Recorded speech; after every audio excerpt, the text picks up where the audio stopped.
Hello friends, जय हिंद, वंदे मातरम। दोस्तों, आप सभी लोगों का स्वागत है हमारे चैनल पर। आज की क्लास में आप सभी लोगों का स्वागत है। दोस्तों, अगर आपका दिल्ली पुलिस का एग्ज़ाम है तो वीडियो बहुत ज़्यादा इंपॉर्टेंट है।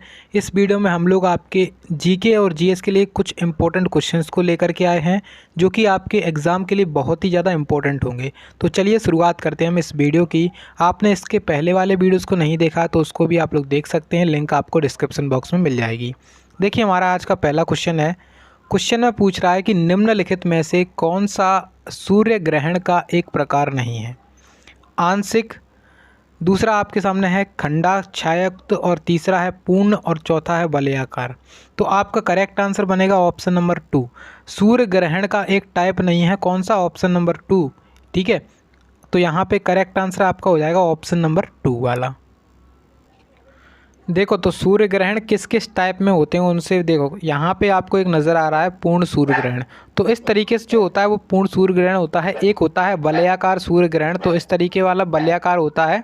आंशिक सूर्य ग्रहण में आप इस तरीके से देख सकते हैं। अब ये सूर्य ग्रहण किस तरीके से होता है, मतलब सूर्य ग्रहण के टाइम पर होता क्या है, उस प्रक्रिया को हम समझ लेते हैं। एग्जाम में क्वेश्चन वहाँ से बनता है। देखो, तो हम सूर्य ग्रहण की प्रक्रिया को समझने वाले हैं कि सूर्य ग्रहण की प्रक्रिया होती कैसे है। देखिए, यहाँ पे अपना क्या है, यहाँ पर अपना सन है, ठीक है, सूरज है, और ये अपनी क्या है, पृथ्वी है। तो पृथ्वी और सूरज के बीच में, पृथ्वी और सूरज के बीच में जब चंद्रमा आ जाता है तो उस कंडीशन में क्या हो जाता है, सूर्य ग्रहण हो जाता है। ठीक है, तो क्वेश्चन पूछता है कि सूर्य ग्रहण किस कंडीशन में होता है।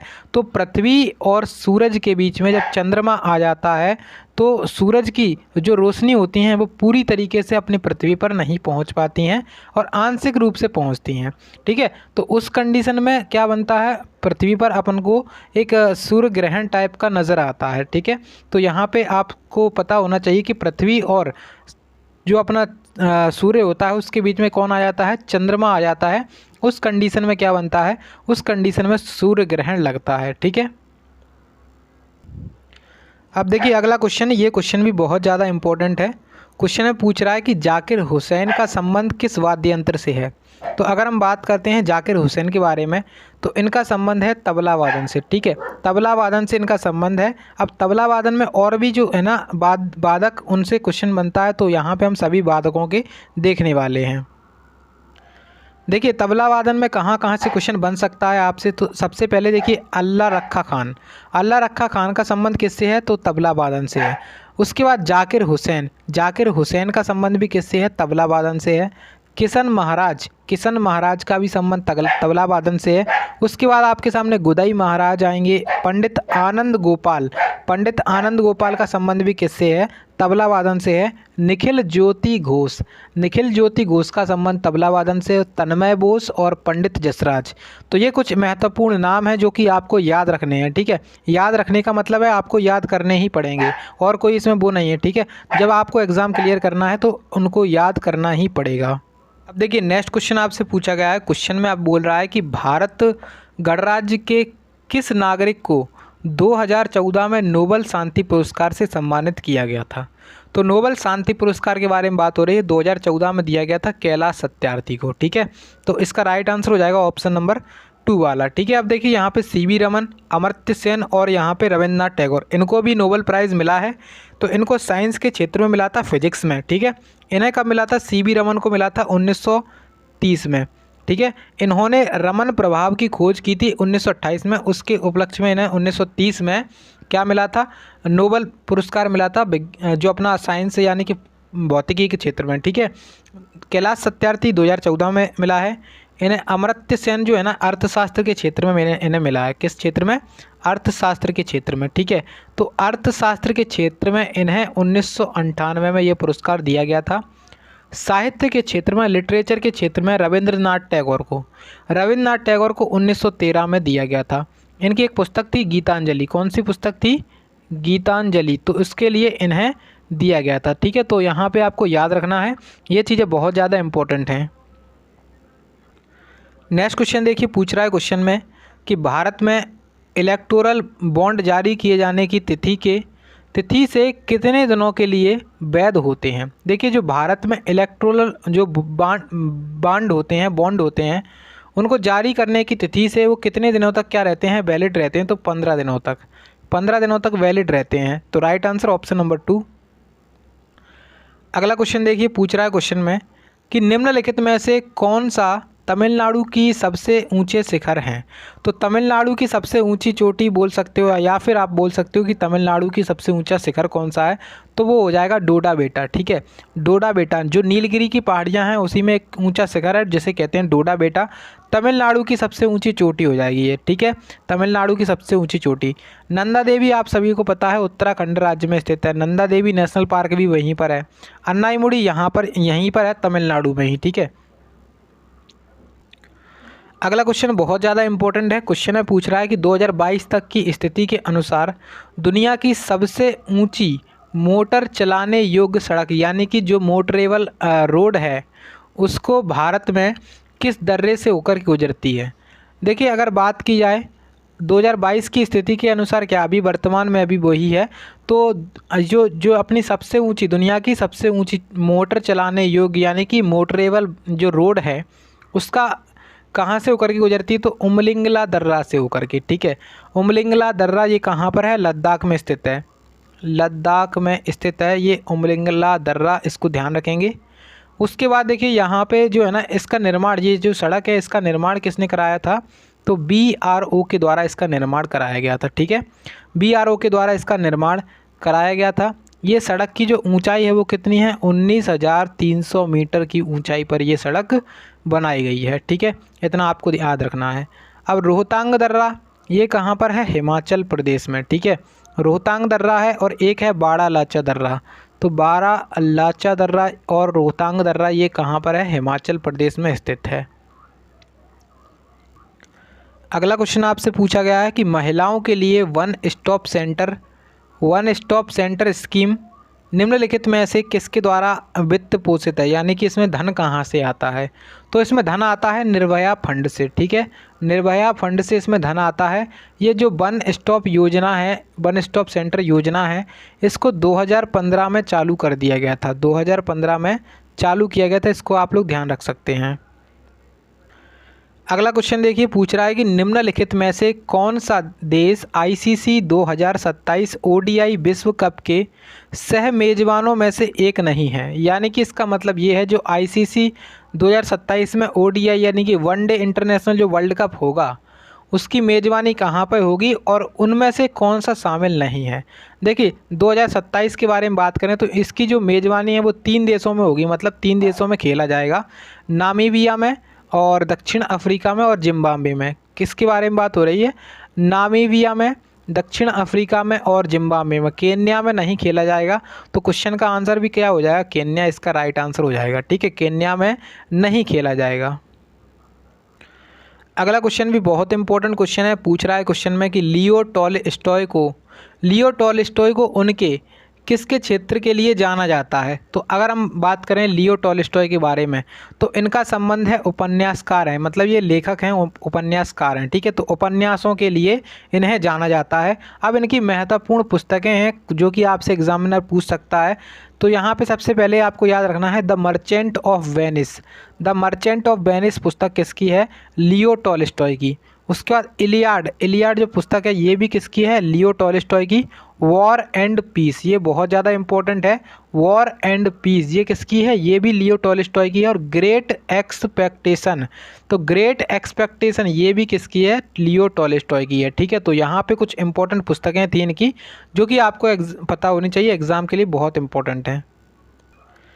नेक्स्ट क्वेश्चन देखिए, क्वेश्चन पूछ रहा है कि निम्नलिखित में से किस सेल में उन पौधों, जानवरों और अन्य सूक्ष्म जीवों के जीवाश्म भी हो सकते हैं जो कभी उन पर रहते थे।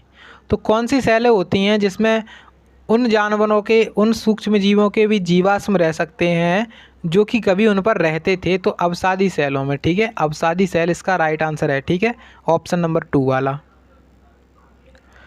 अगला क्वेश्चन देखिए, पूछ रहा है क्वेश्चन में कि राष्ट्रमंडल खेल यानी कि कॉमनवेल्थ गेम्स 2022 में किस भारतीय खिलाड़ी ने सर्वाधिक पदक जीते थे। तो किसने जीते थे, शरद कमल ने जीते थे। ठीक है, शरद कमल का संबंध किससे है, टेबल टेनिस से।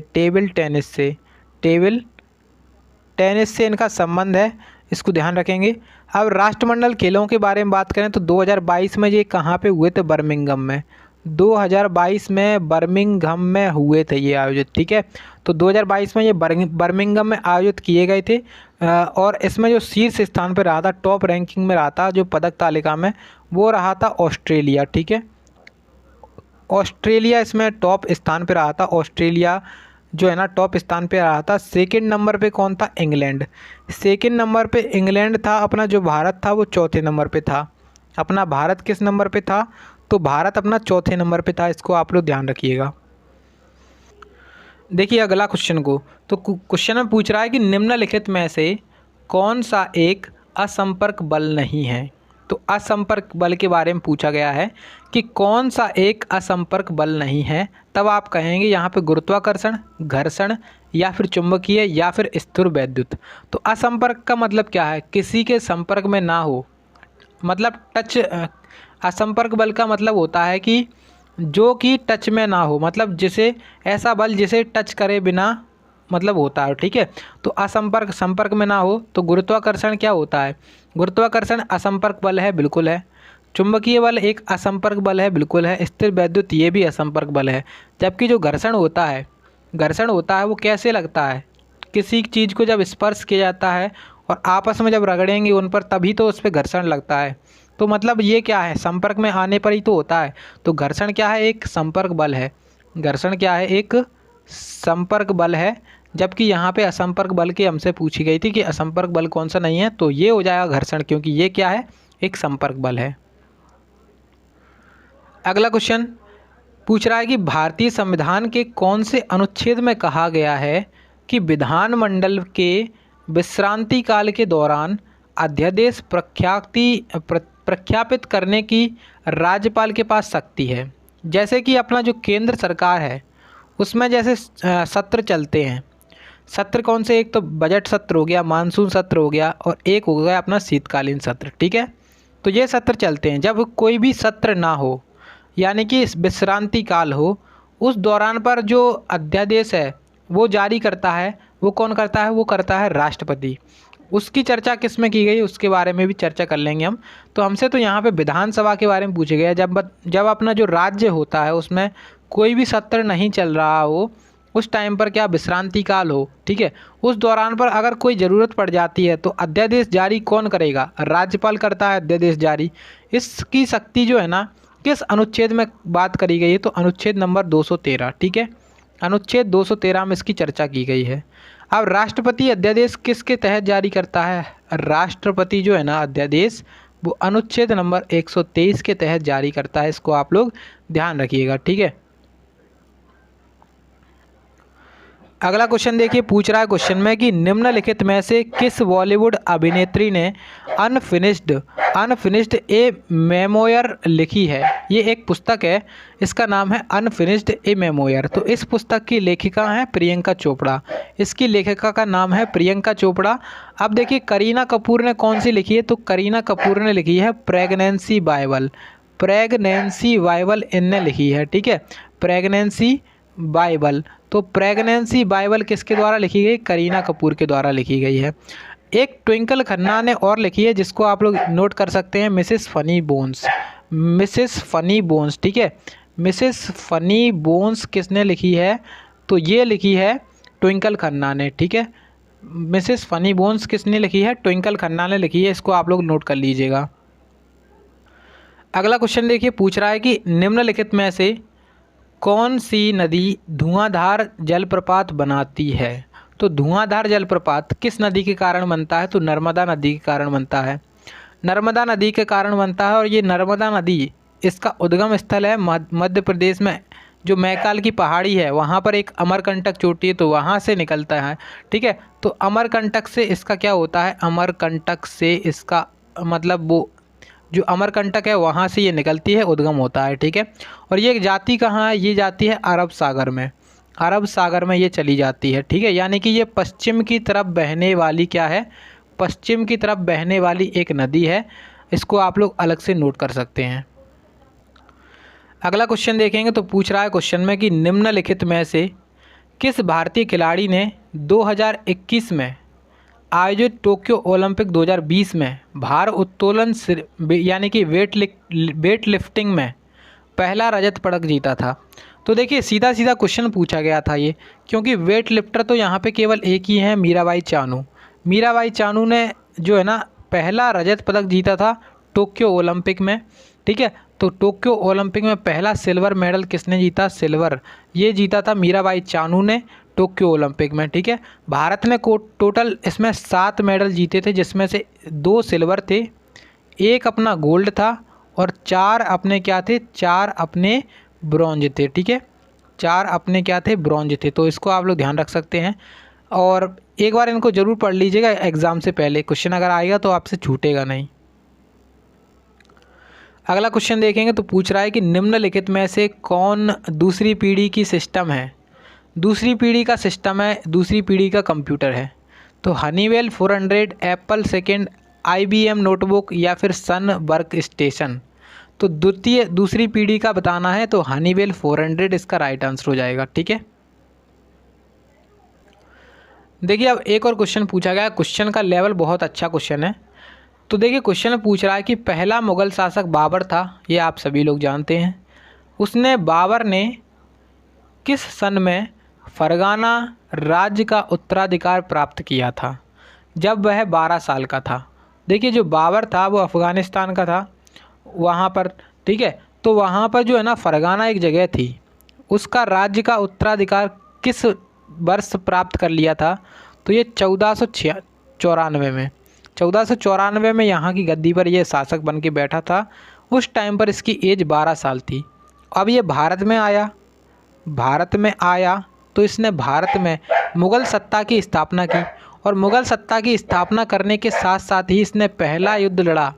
पहला युद्ध जो है ना भारत में मुग़ल सत्ता की स्थापना की इसने 1526 में। 1526 में पानीपत का जो पहला युद्ध है, पानीपत का पहला युद्ध इसने लड़ा और अगर ये जीतता नहीं तो मुग़ल सत्ता की स्थापना नहीं होती। लेकिन ये जीत गया और पानीपत के पहले युद्ध में क्या हो गया? ये जीत गया और इसने मुग़ल सत्ता की स्थापना कर दी भारत में। और वही मुग़ल अपने 1857 की क्रांति तक चले, ठीक है। तो ये जो पानीपत का पहला युद्ध है बाबर ने लड़ा 1526 में, 1526 में, जिसमें इब्राहिम लोदी को इसने हराया था। यानी कि जो मुग़ल वंश था किस वंश के बाद आया था? तो लोदी वंश के बाद आया था। तो इब्राहिम लोदी को इसने हराया था, ठीक है। और मुग़ल के जो अपना बाबर है इसके बारे में हम कई बार चर्चा कर चुके हैं कि इसने कौन कौन से युद्ध लड़े थे और कब इसकी मृत्यु हो गई थी, ठीक है। तो आपको अगर जानकारी हो तो एक बार कमेंट करके बताइएगा। अगला क्वेश्चन देखिए, क्वेश्चन पूछ रहा है कि जून 2022 में केंद्रीय प्रत्यक्ष कर बोर्ड यानी कि CBDT के नए अध्यक्ष के रूप में किसे नियुक्त किया गया है? CBDT के नए अध्यक्ष के रूप में अतुलेश जिंदल या फिर नितिन गुप्ता या फिर रानी नायर या फिर सुधा शर्मा। तो आपका आंसर क्या होगा? तो करेक्ट आंसर क्या होगा आपका? करेक्ट आंसर होगा आपका ऑप्शन नंबर 2 यानी कि नितिन गुप्ता को, ठीक है।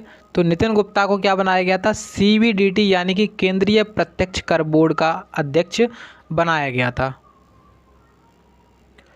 देखिए अगला क्वेश्चन पूछ रहा है कि निम्नलिखित में से कौन सा MS वर्ड 365 में एक मान्य फाइल प्रारूप यानी कि फाइल फॉर्मेट नहीं है? तो क्वेश्चन कंप्यूटर का लिया गया है और ये क्वेश्चन इंपॉर्टेंट है ये वाला, ठीक है। तो इसको ध्यान रखेंगे कि जो अब MS वर्ड होता है उसमें फाइल फॉर्मेट किस किस तरीके से सेव किए जा सकते हैं।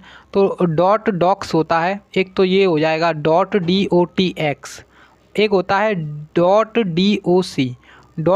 ये भी होता है, तीसरा होता है .docx ये भी होता है, लेकिन अपना जो .dcp है ये नहीं होता है। तो करेक्ट आंसर लगा लीजिएगा ऑप्शन नंबर 1 वाला।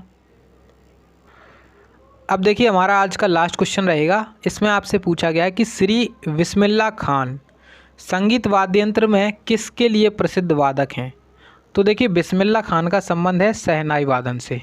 बिस्मिल्लाह खान का संबंध शहनाई वादन से, इसको ध्यान रखना है आपको। अब देखिए क्वेश्चन क्या बनता है यहाँ से, बिस्मिल्लाह खान तो हो गए अपने शहनाई वादन से। अब यहाँ से क्वेश्चन बनता है कि ऐसा कौन सा तबला वादक है या फिर कोई वादक है जिसको 4 शीर्ष सम्मान से सम्मानित किया गया, यानी कि भारत रत्न हो गया, पद्म विभूषण हो गया, पद्मश्री हो गया और पद्म भूषण हो गया, चारों रत्न मिल चुके हैं इन्हें। तो सन 2001 में इन्हें भारत रत्न से सम्मानित किया गया था। पद्म विभूषण इन्हें 1980 में मिला था, पद्म भूषण इन्हें 1968 में मिला था और पद्मश्री इन्हें 1961 में मिला था। ठीक है, उसी के साथ साथ इन्होंने 15 अगस्त 1947 को लाल किले की प्राचीर पर क्या बजाई थी? शहनाई बजाई थी। ठीक है, इसको आप लोग ध्यान रख सकते हैं, रख लीजिएगा, बहुत इंपॉर्टेंट है। ठीक है, तो भारत रत्न पूछा जाए कि इन्हें भारत रत्न कब मिला था, तो 2001 में, पद्म विभूषण 1980 में, पद्म भूषण 1968 में और पद्मश्री इन्हें मिला था 1961 में। ठीक है, उसके साथ आपको यहाँ पे कुछ नाम और दिए गए हैं। एक तो अली अहमद का संबंध भी किससे है? शहनाई वादन से है। हुसैन खान का भी संबंध किससे है? शहनाई वादन से है। बागेश्वरी कमर बहुत इंपॉर्टेंट है क्योंकि ये एकमात्र महिला हैं जो कि शहनाई वादन में है। ठीक है, एकमात्र महिला है जो कि शहनाई बजाती हैं, बागेश्वरी कमर, बहुत इंपॉर्टेंट है। ठीक है, तो यहाँ पे हमारी आज की वीडियो कंप्लीट हो चुकी है। अगर आपको वीडियो पसंद आई हो तो आप लोग वीडियो को एक लाइक और एक शेयर ज़रूर कर दीजिएगा और उसके साथ साथ चैनल को सब्सक्राइब कर लीजिएगा। इस वीडियो की PDF फाइल आपको हमारे टेलीग्राम चैनल पे मिल जाएगी। टेलीग्राम का नाम है सरकारी एग्ज़ाम फाइटर, वहाँ से आप लोग सर्च कर सकते हैं या फिर आपको लिंक डिस्क्रिप्शन बॉक्स में मिल जाएगी टेलीग्राम चैनल की, तो वहाँ से भी आप लोग जा कर के लिंक पे क्लिक करके ज्वाइन हो जाइएगा। और आप लोगों ने इसके पहले वाले वीडियोस को नहीं देखा है तो आप उनको भी देख सकते हैं, लिंक आपको डिस्क्रिप्शन बॉक्स में मिल जाएगी। ठीक है, और वीडियो को लाइक करना ना भूलिएगा। आप लोग वीडियो तो देख लेते हैं, लाइक नहीं करते हैं, तो प्लीज़ वीडियो को लाइक करेंगे, चैनल को सब्सक्राइब करेंगे। चलिए मिलते हैं अपनी नेक्स्ट वीडियो में, तब तक के लिए जय हिंद, जय भारत, जय श्री राम।